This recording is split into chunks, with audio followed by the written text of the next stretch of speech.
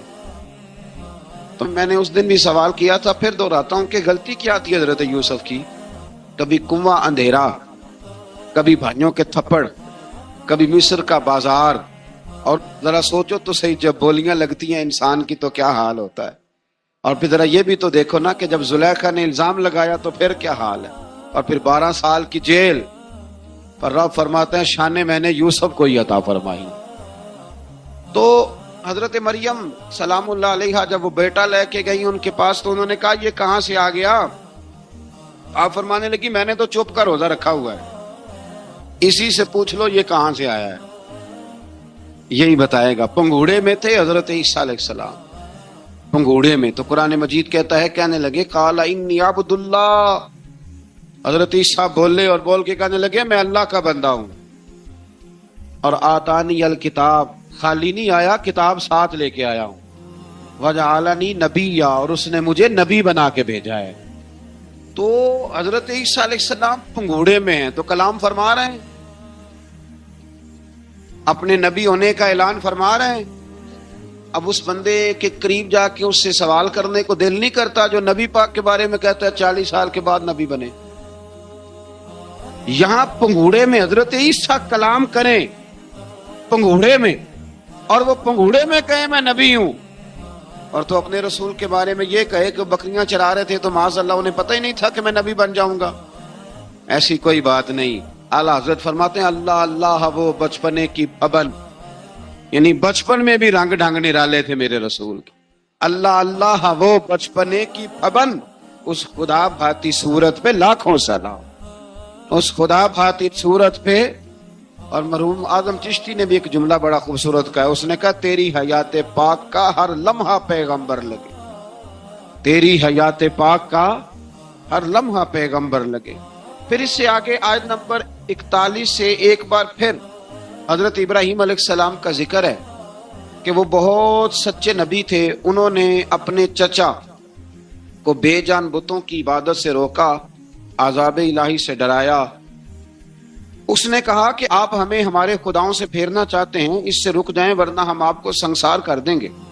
ابراہیم علیہ السلام نے کہا کہ میں آپ کے لیے اپنے رب سے استغفار کرتا رہوں گا، وہ مجھ پر بہت مہربان ہے. تو اللہ تبارک و تعالیٰ نے انہیں اسحاق علیہ السلام بیٹے اور یعقوب علیہ السلام پوتے کی بشارت دی، اور یہ بھی فرمایا کہ یہ دونوں نبی بھی ہوں گے. پھر آیت نمبر 51 سے لے کر 58 تک مختلف انبیاء کا ذکر ہے. اللہ تعالیٰ نے اس میں فرمایا کہ حضرت موسیٰ کو برگزیدہ رسول، نبی اور اللہ کا رازدار کہا گیا، اور حضرت ہارون کی نبوت کا بیان بھی ہوا، اور حضرت اسماعیل کو وعدے کے سچے، نماز اور زکوٰۃ کا حکم دینے والے رسول اور نبی اور اللہ کا پسندیدہ قرار دیا گیا. ادریس علیہ السلام کو صدیق نبی قرار دیتے ہوئے فرمایا کہ ہم نے ان کو بلند جگہ پہ بٹھایا. کہاں ہے ادریس علیہ السلام؟ چوتھے آسمان میں بھی، اور جنت کا قول بھی ہے. 2 روایتیں ان کے بارے میں ملتی ہیں. ایک تو یہ ہے کہ وہ حضرت ملک الموت سے ایک دفعہ کہنے لگے تو میرا یار نہیں بن جاتا؟ اللہ ہی بھلا کرے. حضرت اسرائیل کو کہنے لگے دوست بن جو، بن جاتے ہیں، دوستی ہو گئی. فرمانے لگے یار موت کا ذائقہ کیسے چکھاتا ہے؟ کہنے لگا میں آپ کو چکھا دیتا ہوں. آپ کو موت کا ذائقہ چکھایا اور دوبارہ پھر روح ڈال دی، آپ اٹھ کے بیٹھ گئے. کہنے لگے دوزخ تو دکھا، نے وہ بھی دکھا دی. فرمایا جنت تو دکھا، جنت بھی دکھائی. تو کہنے لگا واپس چلیں. فرمانے لگے اب تو نہیں جانا. کیوں؟ فرمایا رب فرماتا ہے ہم فیہا خالدون، جو جنت میں آئے گا یہی رہے گا. نے کہا جناب وہ تو پہلے موت کا ذائقہ چکھنا ہے، پل صراط جو دوزخ کے اوپر ہے وہاں سے گزرنا ہے. تو آپ فرمانے لگے یہ دونوں کام میں کر چکا ہوں اور تو نہیں کرائے ہیں، لہذا میں آ گیا ہوں تو میں نے یہیں پہ رہنا ہے. اب حضرت ملک الموت علیہ السلام نے عرض کی مالک یہ تیرا بندہ. فرمایا تیری دوست بھی اس کے ساتھ لگی تھی تو میری توفیق سے ہی لگی تھی، اور یہ یہاں تک آئے بھی میری توفیق سے ہی ہے. میرا ارادہ بن گیا انہیں یہاں رکھنے کا. میری طلب بھی تو تیرے کرم کا صدقہ ہے، میری طلب بھی تو تیرے کرم کا صدقہ ہے. یہ پاؤں اٹھتے نہیں بلکہ یہ اٹھائے جاتے ہیں. تو یہ بھی تو اس کا کرم ہوتا ہے نا کہ وہ کس طرح کر کے کسی کو نوازتا ہے. آیت نمبر 59 میں اللہ تعالیٰ کے فرما بردار اور سرکش بندوں کے احوال اور جو ان کے آخرت میں احوال ہوں گے ان کا ذکر کیا گیا ہے۔ آیت نمبر 66 میں بتایا گیا ہے کہ منکرین آخرت حیات بعد الموت کے بارے میں ہمیشہ شک میں مبتلا رہے۔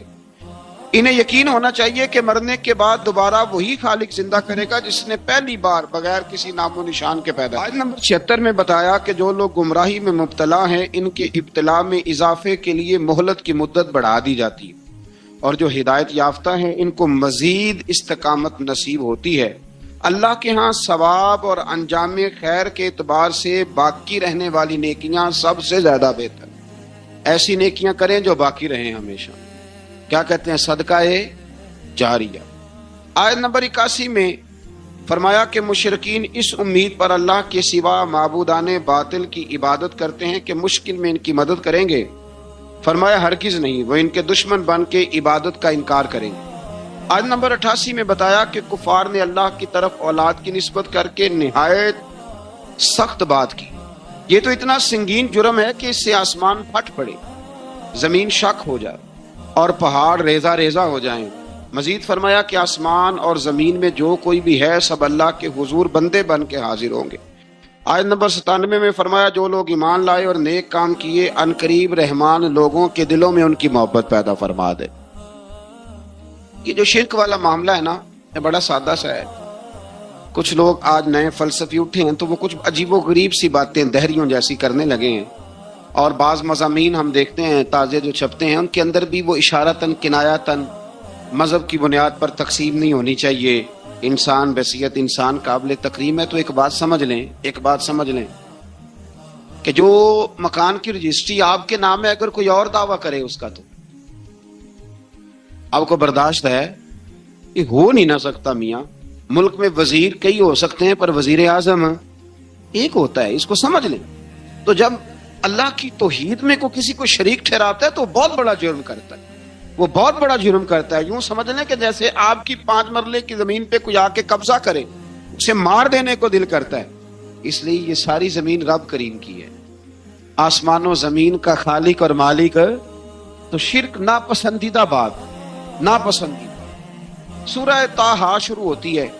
اس سورہ طٰہٰ میں نبی پاک صلی اللہ تعالی علیہ وسلم کو رب کریم نے فرمایا کہ محبوب قرآن اس لیے نازل نہیں کیا تھا کہ آپ مشقت میں پڑ جائے۔ نبی کریم لمبی لمبی نمازیں پڑھتے تھے، لمبی، تو قرآن مجید نے کہا طٰہٰ ما انزلنا علیک القرآن لتشقی، محبوب قرآن اس لیے نازل نہیں کیا کہ آپ مشقت میں پڑ جائیں۔ حضور لوگوں کو بڑی جد و جہد کے ساتھ دین کی طرف بلاتے تھے، تو کہا محبوب قرآن اس لیے نازل نہیں کیا تھا کہ آپ مشقت میں پڑ جائیں، آپ تو مشقت کرنے لگ گئے۔ وہ یا رب اپنے محبوب کو کہہ رہا ہے، جیسے سورہ مزمل میں بات ہوئی نا کہ محبوب تھوڑا آرام بھی فرما لیا کر، محبوب تھوڑا آرام بھی فرمائے۔ پھر فرمایا کہ یہ قرآن نصیحت کے لیے نازل ہوا ہے، اور اللہ ظاہر و باطن سب کو جانتا ہے، اور وہ وحدہ لا شریک ہے، اور سارے اچھے نام اسی کے ہیں۔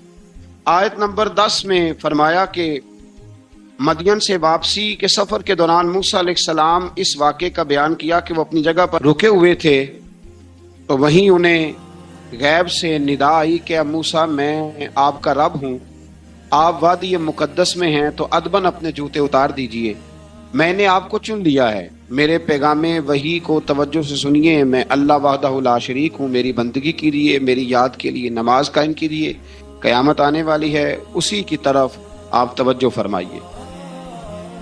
اسی موقع پر آپ کو جو معجزات عطا کیے گئے ان کا بھی ذکر ہے، اور وہ ہم پیچھے بہت ساری جگہوں پہ اس کا ذکر کر آئے کہ اللہ تعالیٰ نے ان کو ایک ایسا عصا عطا فرمایا تھا کہ وہ ایک دم میں ہی بہت بڑا اژدہا بن جایا کرتا تھا، اور پھر حضرت سیدنا موسیٰ علیہ السلام اپنا ہاتھ گریبان میں ڈال کے نکالتے تھے تو آفتاب کی طرح روشن ہو جاتا تھا۔ اقبال کہتے ہیں یدے بیضا لیے بیٹھے ہیں اپنی آستینوں،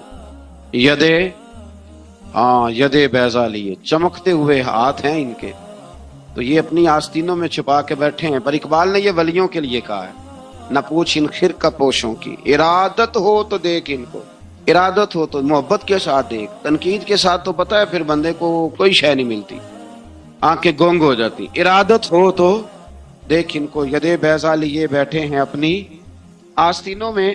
پھر اللہ تعالیٰ نے نا حضرت موسیٰ علیہ السلام کو حکم دیا تھا کہ فرعون کو دعوت دیں، تو حضرت موسیٰ نے دعا مانگی جو آیت نمبر 25 اور 28 میں موجود ہے، رب اشرح لی صدری ویسر لی امری واحلل عقدۃ من لسانی یفقہوا قولی۔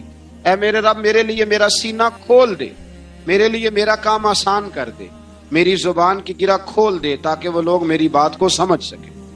یہ آپ نے دعا فرمائی، اور آگے جا کے مزید آپ نے التجا کی کہ میرے خاندان میں سے میرے بھائی ہارون کو اس مشن میں میرا وزیر بنا دے تاکہ مجھے تقویت ملے، اور اسے میرا شریک کار بنا دیجیے۔ اللہ تعالیٰ نے ان کی اس دعا کو قبول فرما لیا۔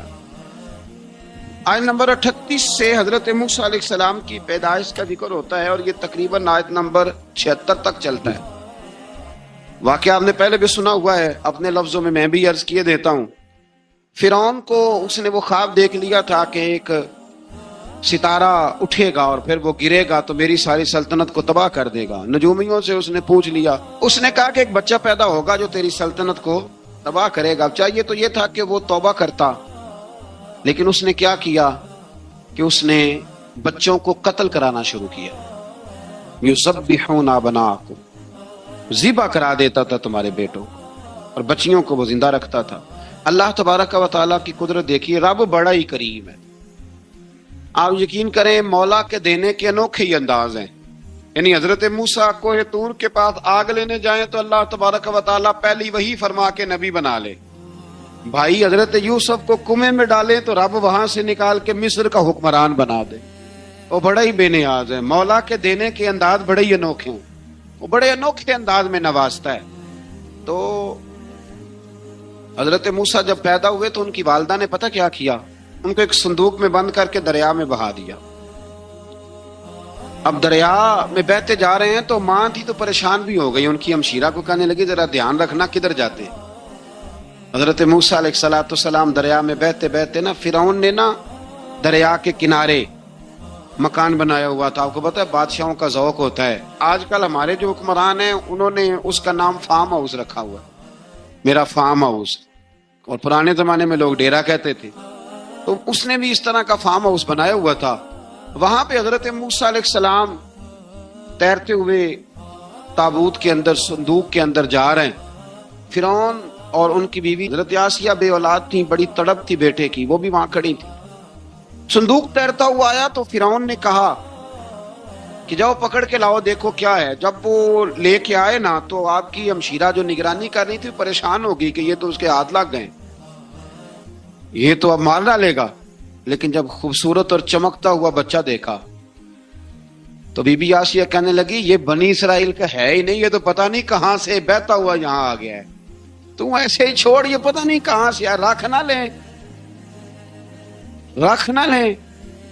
تو حضرت موسیٰ علیہ السلام وہ کہنے لگا نہیں انہی کے ہیں، موسیٰ علیہ السلام اسی کے ہیں۔ تو آسیہ کہنے لگی تیرے تو سر پہ نا بس بھوت ہی سوار ہو گیا، ہر وقت وہی لوگ تجھے یاد رہتے ہیں، یہ پتہ نہیں کہاں سے بہ کے آیا۔ اب رکھ لیا، مان گیا فرعون۔ آپ فرعون کے گھر میں جو اس لیے بچے مروا رہا تھا کہ میری سلطنت حضرت موسیٰ پیدا نہ ہو جائیں، تو اسی کے گھر میں پرورش پانے لگے، اسی کے گھر میں۔ اب عورتیں منگائیں گئی دودھ پلانے کے لیے، تو حضرت موسیٰ علیہ السلام کسی بیوی کا دودھ نہیں پیتے، تو آپ کی ہمشیرہ نہ وہیں دائیں بائیں گھومتی رہتی۔ تو کہنے لگی جناب آسیہ سے کہ میں ایک بیوی کو جانتی ہوں، بڑی صاف ستھری ہے، مجھے امید ہے یہ بچہ اس کا دودھ پیے گا۔ تو فرعون کہنے لگا دوڑ کے لا، تو اپنی والدہ کو لے کے آئیں تو حضرت موسیٰ نے فوراً دودھ پینا شروع کر دیا۔ فرعون کو پھر تھوڑا شک ہوا۔ ایک روایت یوں بھی لکھی ہے بعض لوگوں نے کہ فرعون ایک دن اٹھایا ہوا تھا حضرت موسیٰ کی ابھی تھوڑی سی عمر تھی، تو آپ نے اس کی داڑھی پکڑ کے تو ایک گھونسا دے مارا، جلالی تو شروع سے ہے نا۔ تو کہنے لگا آسیہ تو مان نہ مان یہ بچہ وہی ہے۔ تو حضرت بی بی آسیہ کہنے لگی کہ تجھے غلط فہمی ہے، یہ وہ نہیں ہے۔ اس نے کہا دیکھو نا یہ تو اٹھاتی ہے تو پیار کرتا ہے، اور میرے جب قریب آتا ہے تو اس کے لب و لہجے میں تلخی محسوس کرتا ہوں۔ اس نے کہا بچوں کو کیا پتا۔ خیر ایک طرف اس نے کھانے پینے کی چیزیں رکھ دی، ایک طرف انگارے رکھ دیے۔ وہ بھی حضرت آسیہ کہتی ہیں کہ تجھے سمجھ آئے بچے بچے ہوتے ہیں۔ حضرت موسیٰ بچے تو تھے پر تھے تو اللہ کے نبی نا، اللہ کے نبی تھے۔ جب اس نے کہا نا یہ بچے ہیں تو حضرت موسیٰ علیہ السلام بجائے انگاروں کی طرف جانے کے، نبی تھے وہ سیدھے کھانے پینے والی چیزوں کی طرف بڑھنے لگے۔ پھر ان کہنے لگا آپ بتا اللہ تعالیٰ نے حضرت جبریل کو بھیجا، انہوں نے کہا ادھر نہیں جانا، آپ ادھر جائیے. تو آپ آگ کی طرف گئے اور ایک کوئلہ اٹھا کے زبان پہ رکھ لیا. تو آسی کہنے لگی سمجھ آئی، بچے کو کیا پتا کدھر جانا ہے کدھر نہیں جانا، اگر وہ اتنا ہی خیال ہوتا وہی بچہ ہوتا تو آگ. اور بعد مفسرین نے لکھا ہے یہ جو حضرت موسیٰ دعا مانگتے تھے نا رب اشرح لی صدری ویسر لی امری، یہ وہ آگ کا انگارہ جب کوئلہ منہ میں رکھا تھا نا تو اس کی وجہ سے زبان میں کچھ لکنت آ گئی. تو آپ دعا کرتے تھے کہ یا اللہ میری زبان کی وہ بند گرا کھول دے تاکہ میں کھل کے فرعون کے سامنے بات کر سکوں. وہیں حضرت موسیٰ پلنے لگے، وہیں پلے، وہیں جوان ہوئے، وہیں اللہ نے ساری دولتیں دی، بہن بھی ملی، ماں بھی ملی، اور سارے عزیزوں کا پیار بھی ملا. اسی گھر کے اندر اللہ نے پرورش کر کے فرعون کے ظلم سے بنی اسرائیل کو نجات عطا فرمائی. آج نمبر 77 سے موسیٰ علیہ السلام کو حکم ہوا کہ راتوں رات بنی اسرائیل کو لے کے نکل جائیں. انہیں اللہ کی طرف سے یقین دلایا گیا کہ ان کے لیے سمندر میں خشک راستہ نکال لیا جائے گا. فرعون نے ان کا تعاقب کیا اور سمندر میں غرق کر دیے گئے. اس مقام پر اللہ تعالیٰ نے بنی اسرائیل پر اپنے احسانات کا ایک بار پھر ذکر فرمایا. حضرت سعد بن ابی وقاص رضی اللہ تعالیٰ عنہ بھی ایک دن جہاد کے لیے نکلے تو رستے میں سمندر آ گیا. حضرت موسیٰ کی قوم کو نا سمندر نے رستہ دیا تھا. تو جناب سعد بن ابی وقاص سمندر کے کنارے کھڑے ہو کے اب وہ لوگ پوچھنے لگے حضور کیا کرنا ہے؟ فرمایا کرنا کیا ہے، ابھی دیکھیں کیا ہوتا ہے. تو فرمانے لگے وہ سمندر و دریا اگر تو حضرت موسیٰ کی نافرمان قوم کو رستہ دیتا ہے تو ہم تو رسول اللہ کے فرما بردار غلام ہے، ہمیں بھی رستہ دے. تو 12 رستے بن گئے دریا میں سے. جناب سعد بن ابی وقاص لشکر لے کے گزر گئے، باہر گئے تو ایک دفعہ پھر سے آپا کو یقین دلایا. فرمایا کسی کی کوئی چیز تو نہیں رہ گئی دریا میں؟ دشت تو دشت ہیں دریا بھی نہ چھوڑے ہم، بحر ظلمات میں دوڑا دیے. اب میں کیا کروں، علامہ اقبال نے ہر جگہ کلام لکھا ہے، ہر جگہ. یہ آپ کو پتا نا ایک صاحب مجھے بھی سمجھا رہے تھے، میں نے جمعے میں بھی وضاحت کی. میں نے لگے آپ اقبال کی بڑی تعریفیں کرتے ہیں. میں نے کہا مجبوری ہے، وہ کام ہی تعریفوں والے کرتے ہیں تو ہو جاتی ہیں، کیا کیا جائے. آمدام برسر مطلب. تو حضرت سعد بن ابی وقاص نے پوچھا کچھ رہ تو نہیں گیا؟ کہا جناب پیالہ رہ گیا میرا مٹی کا دریا میں. تو حضرت سعد بن ابی وقاص کہنے لگے کوئی مسئلہ نہیں، ہم رسول اللہ کے غلام ہیں. اس پر بڑی دلائل ہیں، وقت نہیں ہے، آگے بڑھنا ہے. فرمایا او دریا او ہمارا پیالہ تو واپس کر دے. تو ایک لہر آئی تو پیالہ بھی کنارے پہ پھینک گئی. تو اللہ تعالیٰ نے حضرت موسیٰ علیہ السلام کو کی قوم کو وہاں سے نجات دی. آیت نمبر 85 سے سامری کا ذکر ہے. سامری ایک جادوگر تھا. جب حضرت موسیٰ علیہ السلام تشریف لے گئے نا کوہ طور پہ تو اس نے نا سونے کا ایک بچڑا بنا دیا تھا اور اس کے منہ میں ایسی تاریں اس نے لگائی تھی کہ جب ہوا چلتی تھی تو وہ تاریں بجتی تھیں. مفسرین نے لکھا ہے. تو بنی اسرائیل والوں کو یہ کہتا تھا دیکھو یہ بولتا ہے. تو بڑے کمزور ایمان کے لوگ تھے، اس طرف متوجہ ہو گئے. حضرت موسیٰ علیہ السلام واپس آئے تو انہوں نے پوچھا کہ یہ ماجرا کیا ہے. تو اس نے کہا کہ میں نے نا حضرت جبریل علیہ السلام کا گھوڑا جب چل رہا تھا تو ان کے پاؤں سے جو مٹی لگ رہی تھی وہ مٹی میں نے تھوڑی اٹھا لی تھی اور وہ میں نے اس کے منہ میں رکھی ہے، جس کی وجہ سے اس کے منہ سے آواز ہے. وہ مٹی کب اٹھائی تھی وہ بھی لکھا ہے مفسرین نے کہ حضرت موسیٰ علیہ السلام نے جب کہا نا بنی اسرائیل والوں کو کہ گھوڑے ڈالو اندر، حالانکہ رستے بن بھی گئے تھے، پھر بھی کہنے لگے ایسا نہ ہو کہ اندر جائیں تو پانی پھر آ جائے. تو یہ جاتے نہیں تھے، ڈرتے تھے، کمزور ایمان کے لوگ تھے نا. اصل مسئلہ نا اندر کا ہے. آپ یقین کریں یہ بڑی باکمال بات ہے. میں تو اس نتیجے پہ پہنچا ہوں تھوڑی سی زندگی گزار کے کہ یقین اگر مضبوط ہو نا تو انسان کی زندگی کا ہر کٹھن رستہ آسان ہو جاتا ہے. لیکن جن لوگوں کے اندر مسائل بہت زیادہ ہوتے ہیں ان کے لیے بیرونی کوئی کام کرنا بھی بڑا ہی مشکل ہوتا ہے. تو یہ لوگ کہنے لگے کیسے اندر جائیں گے تو پھر نہ پانی مل جائے. تو حضرت جبریل امین آئے گھوڑی پہ بیٹھے ہوئے، انہوں نے آگے آگے گھوڑی دوڑائی. تو آگے گھوڑی دوڑی تو ان کے گھوڑے خود بخود پیچھے دوڑ پڑے. حضرت سیدنا جبریل کی گھوڑی جہاں پیر رکھتی تھی وہاں سے سبزہ اگتا تھا. سامری جادوگر تھا، حیرت انگیز چیزوں کو جمع کر لیتا. اس نے وہ جمع کر کے رکھ لی اور بچڑا بنا دیا. تو حضرت موسیٰ علیہ السلام نے جب اس سے پوچھا تو اس نے یہ بات بتائی اور کہنے لگا یہ تدبیر مجھے میرے نفس نے سجائی تھی. حضرت موسیٰ نے اس سے کہا تو یہاں سے چلا جا، زندگی میں تیرے لیے وحشت کی سزا ہے، اور تیری سزا کا وقت آخرت میں مقرر ہے۔ اس کے بعد والی آیات میں اللہ تعالیٰ کی وحدانیت، کتاب اللہ کی حقانیت اور اس سے روح گردانی کرنے والوں کے لیے عذاب آخرت کا بیان ہے۔ وحشت کا بھی عذاب ہوتا ہے کچھ لوگوں کو وحشت کا عذاب یہ ہوتا ہے، یعنی انسان ہر وقت خوف زدہ رہے۔ آیات بتاتی ہیں کہ اس پر کون سا عذاب ہے، پر ایک وحشت طاری رہے۔ اللہ سے دعا مانگیں اللہ تبارک و تعالی ان ساری آزمائشوں سے ہمیں محفوظ فرمائے۔ اسی تسلسل میں پھر قیامت اور سور پھونکے جانے کا ذکر ہے۔ آیت نمبر 105 سے فرمایا کہ لوگ آپ سے پہاڑوں کے متعلق سوال کرتے ہیں، آپ ان سے کہہ دیجئے میرا رب انہیں ریزہ ریزہ کر دے گا اور پوری زمین ہموار میدان کی طرح ہو جائے گی۔ آیت نمبر 109 میں قیامت کی ہولناکیوں کا ذکر ہوا اور فرمایا آج اللہ کی بارگاہ میں کسی کو مجال شفاعت نہیں ہوگی سوائے اس کے جسے وہ اذن شفاعت عطا کرے اور جس کے قول سے وہ راضی ہو۔ آیت نمبر 110 سے اکڑی گردنوں کے حی و قیوم کے سامنے جھکنے، ظالموں کے نامراد ہونے اور مومنین صالحین کے کامیاب ہونے کا ذکر ہے۔ آیت نمبر 114 میں علم میں اضافے کی تعلیم کے لیے دعا ارشاد فرمائی گئی ہے جو بڑی معروف ہے، رب زدنی علما۔ آیت نمبر 115 سے اس بات کا ذکر ہے کہ آدم علیہ السلام جو جنت میں درخت کے قریب چلے گئے تو یہ ان کی بھول اور اجتہادی خطا تھی، اللہ نے خود وضاحت فرما دی، اور انہوں نے قصداً اللہ کے حکم کی نافرمانی نہیں کی۔ آدم علیہ السلام کو جنت میں داخل کر کے بتایا کہ یہاں نہ بھوک لاحق ہوگی، نہ بے لباسی ہوگی، نہ پیاس لگے گی، نہ ہی دھوپ کی تپش محسوس ہوگی، اور یہ کہ آپ اپنے دشمن شیطان کی چالوں سے بچے رہیں گے۔ اس مقام پر قرآن نے اس موضوع کو پھر بیان کیا کہ شیطان نے وسوسہ ڈالا اور مخلص اور ہمدرد کا روپ دھار کر ان کو بہکایا۔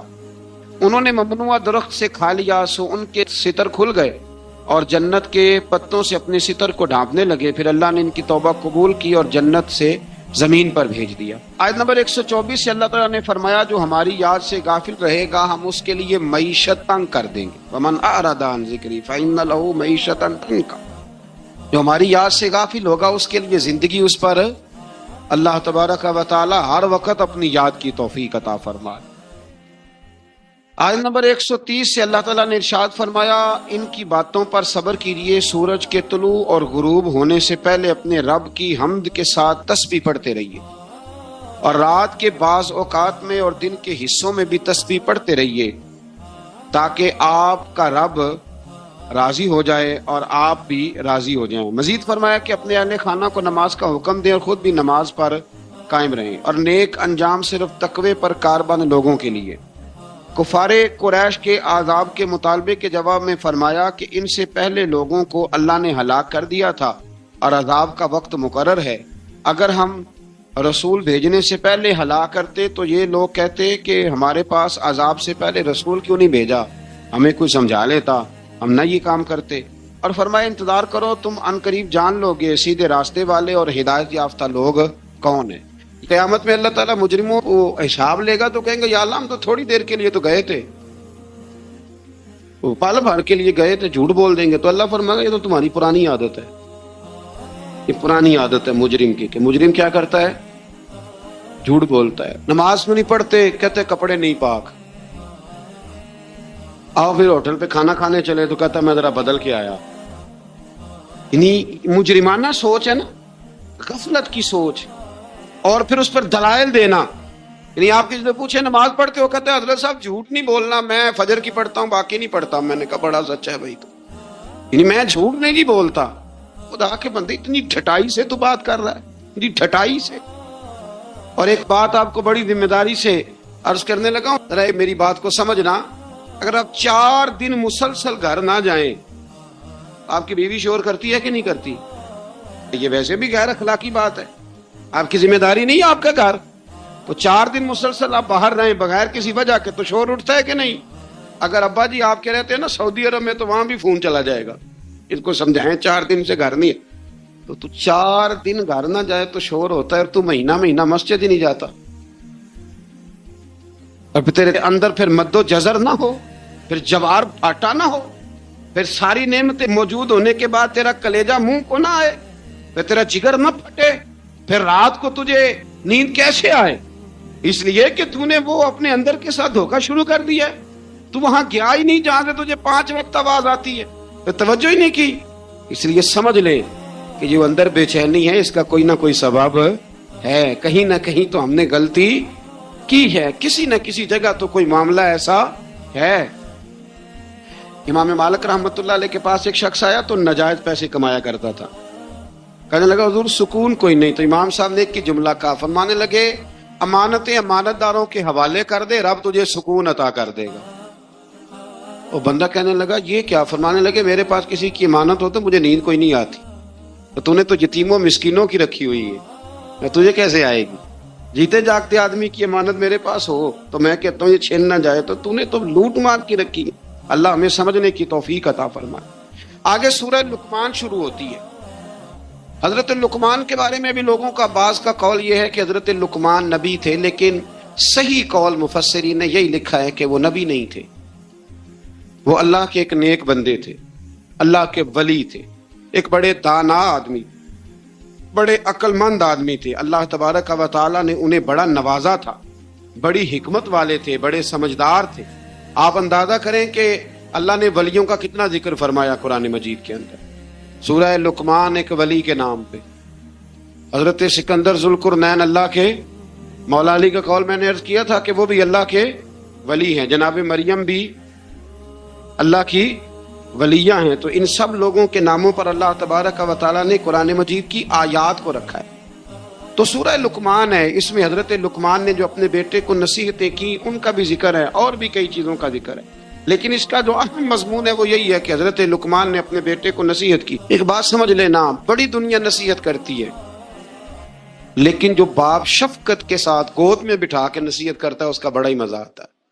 ہم بھی نصیحتیں کرتے ہیں گھر میں، پر کسی سے جھگڑا ہو جائے نا باہر، یا دیہڑی صحیح نہ لگے، یا کاروبار پہ چھٹی ہو جائے، تو پھر ہمیں لیکچر یاد آتا ہے. وہ پھر گھر آ کے بڑے بوڑھے وہ سارا لیکچر گھر میں دیتے ہیں. اللہ ماشاء اللہ، وہ میری طرح کسی اور کے ستائے ہوئے، جانے کس عمر میں جائے گی یہ عادت میری، روٹنا اس سے تو اوروں سے الجھتے پھرنا.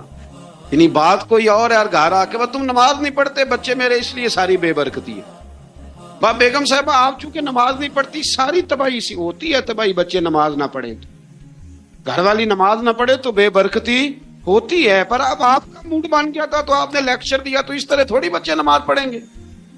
بچے تو اس طرح نماز پڑھتے ہیں کہ آپ شفقت کی گود میں انہیں بٹھا لیں، پھر ان کا ماتھا چومیں اور کہ پتر تو 1 رکعت پڑھے گا نا تو تیرے باپ کا قد اللہ 1 فٹ بلند کرے گا قیامت. عزت کا قد اونچا ہوگا، عزت کا. اس طرح جب کوئی نصیحت کرتا ہے نا اپنے بچے کو، اس طرح جب کوئی نصیحت کرتا ہے تو باتیں رہ جاتی ہیں، طبیعت رہ جاتی ہیں، مزاج. تو یاد رکھیں کہ ماں باپ نصیحت کریں، ضرور کریں. جتنی ماں باپ کی نصیحت اثر کرتی ہے باہر والوں کی نہیں کرتی. اور بچوں سے میری گزارش ہے کہ ماں باپ کی نصیحت سنیں. باہر والے تو آپ کو نصیحت کریں گے، کہہ کے گزر جائیں گے. باپ نصیحت نہیں کرتا، باپ تو آپ سے اپنا درد دل بیان کرتا ہے. اور اتنی تڑپ کسی میں نہیں ہوتی کہ آپ بچ جائیں جتنی آپ کے ماں باپ میں ہوتی. ان کی دھیان لگا کے بات سنیں، ان کی طرف توجہ کریں. کسی نے بادشاہ سے کہا تھا کہ مزہ کب آیا تمہیں، تم بڑے بادشاہ رہے، بڑے خزانوں کے، مزہ کب آیا؟ کہنے لگا مزہ تب آیا کہ جب میں پہلے کسی زمانے میں، بعد میں وزیر اعظم بنا، جب میں نوکری کرتا تھا تو میں پیسے لا کے اپنی اماں کو دیتا تھا.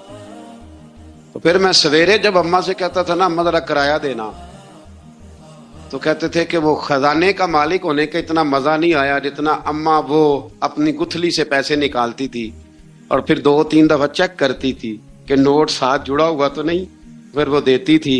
تو کہتے ہیں کہ میرے ابا جی پاس کھڑے ہوتے تھے تو وہ کہتے تھے نہ ایڈا دھیان کر دے، منڈے نو دیر پہ ہی ہوندی ہے.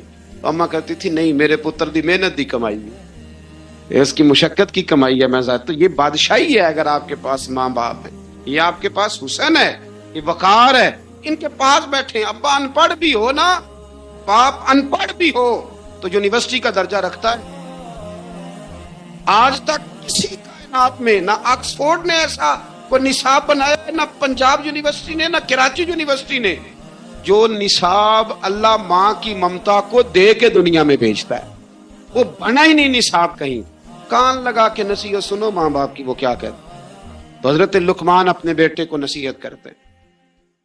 پہلی بات انہوں نے یہ کی کہ بیٹا کبھی شرک نہ کرنا، اور دوسری بات یہ کی اپنے بیٹے کو کہ اللہ اور ماں باپ کا شکر گزار ہونا، پھر فرمایا والدین کے ساتھ نیکی کا برتاؤ کرنا۔ اس مقام پر پھر قرآن نے اولاد کے لیے ماں باپ کی مشقتوں کا ذکر بھی فرمایا، اور یہ بھی فرمایا کہ اگر خدا نہ خواستہ کسی کے ماں باپ مشرک ہوں تو ان کے دباؤ میں شرک میں مبتلا نہ ہو، لیکن اس کے باوجود دنیاوی امور میں ماں باپ کے ساتھ بدستور نیکی کا برتاؤ کرے۔ اور پھر فرمایا پابندی سے نماز قائم کرنا، پھر فرمایا نیکی کا حکم دینا اور برائی سے بیٹا نیکی کا صحیح بات کریں اپنے دل سے۔ کبھی ہم نے بچوں کو کہا ہے کہ نیکی کا حکم دینا؟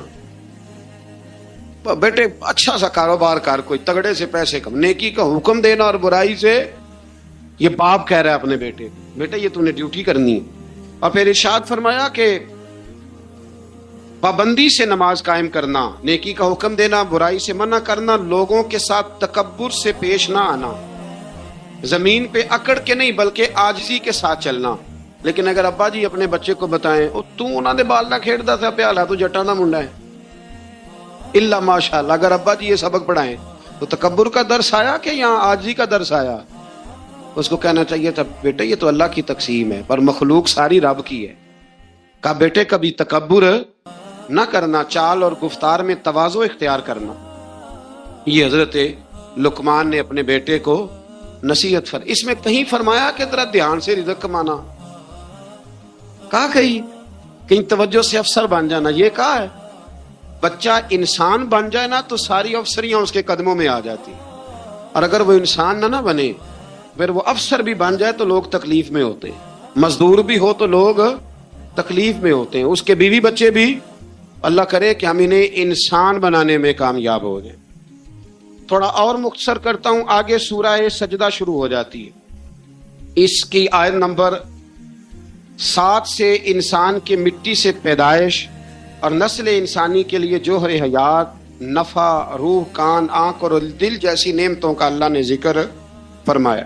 پھر آیت نمبر 15 میں فرمایا کہ ہماری آیات پر ایمان وہ لوگ لاتے ہیں جب ان آیات کے ذریعے انہیں نصیحت کی جاتی ہے تو اپنے رب کی تسبیح اور حمد کرتے ہیں، سجدے میں گر جاتے، تکبر نہیں کرتے۔ ان کے پہلو عبادت الہی میں مشغولیت کی وجہ سے بستروں سے دور رہتے، وہ اللہ کے عذاب سے ڈرتے ہیں اور اس کی رحمت کا یقین رکھتے ہوئے اسے پکارتے۔ پھر آیت نمبر 18 میں اللہ کریم نے فرمایا کہ مومن اور فاسق برابر نہیں ہو سکتے، مومن اور فاسق کبھی برابر نہیں ہو سکتے۔ باعمل مومنین کے لیے جنت کی صورت میں اللہ نے مہمانی تیار کی ہے، جبکہ فاسقوں کا ٹھکانہ جہنم ہے۔ پھر آگے سورہ احزاب شروع ہوتی ہے۔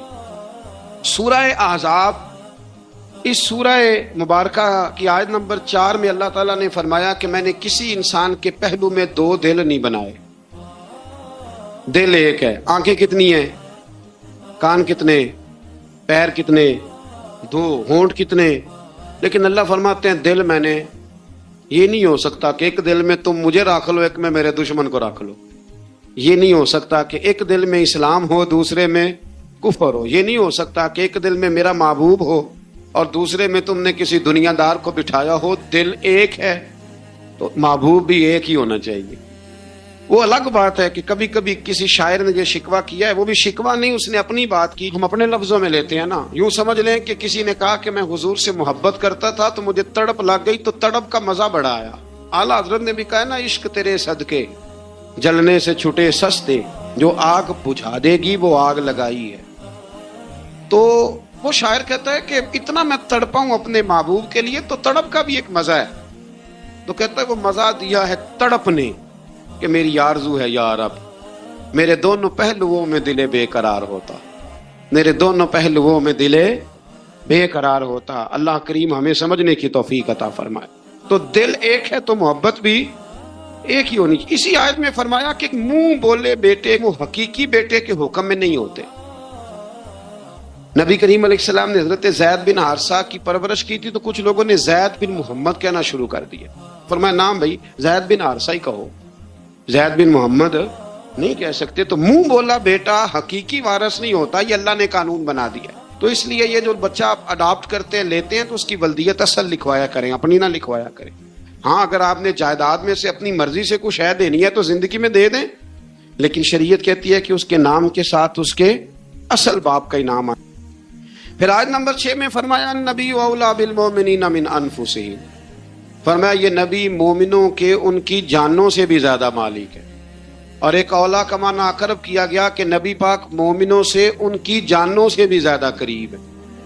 جان کتنی قریب ہوتی ہے کسی کو پتہ ہے؟ کسی سائنسدان کا قول, کسی ڈاکٹر کا, تو جو سائنس آج تک یہ نہیں بتا سکی کہ جان کتنی قریب ہے, وہ اس کا پتہ کیسے بتائے گی جو جان سے بھی زیادہ قریب ہے. فرمایا محبوب جانوں سے بھی تمہارے زیادہ قریب ہے.